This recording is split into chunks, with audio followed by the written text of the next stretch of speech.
નમસ્કાર, આજના મુખ્ય સમાચાર એન્કર માન્ય જાણી સાથે અંકલેશ્વરના ગડખોલ ગામની સીમ વિસ્તારમાંથી દીપડો નજરે પડતા ગરજનોની રજૂઆતના આધારે વન વિભાગ દ્વારા પાંજરો મૂકવામાં આવ્યું હતું। તે દરમિયાન આજ રોજ વહેલી સવારે દીપડો પાંજરે પૂરાતા વન વિભાગ દ્વારા સલામત સ્થળે છોડી મૂકવાની તજવીજ હાથ ધરી છે। અંકલેશ્વર તાલુકાના ગડખોલ ગામની સીમ વિસ્તારમાંથી દીપડો નજરે પડતા ગ્રામ્યજનોમાં ભયનો માહોલ સર્જાયો।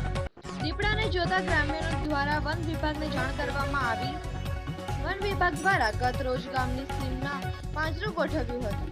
તે દરમિયાન આજ રોજ વહેલી સવારના અરસામાં દીપડાએ પાંજરામાં પૂરાયેલો જોતા ગ્રામ્યજનોના ટોળા ઉમટી પડ્યા હતા અને વન વિભાગને જાણ કરતા વન વિભાગના ટીમ સ્થળ પર દોડી આવી હતી અને દીપડાને શાલીમાર નર્સરી ખાતે લાવી દીપડાનું મેડિકલ પરીક્ષણ કરી તેને સુરક્ષિત જંગલ વિસ્તારમાં છોડવાની તજવીજ હાથ ધરી છે। દીપડો પાંજરે પૂરાતા ગ્રામ્યજનોને હાશકારો અનુભવ્યો છે।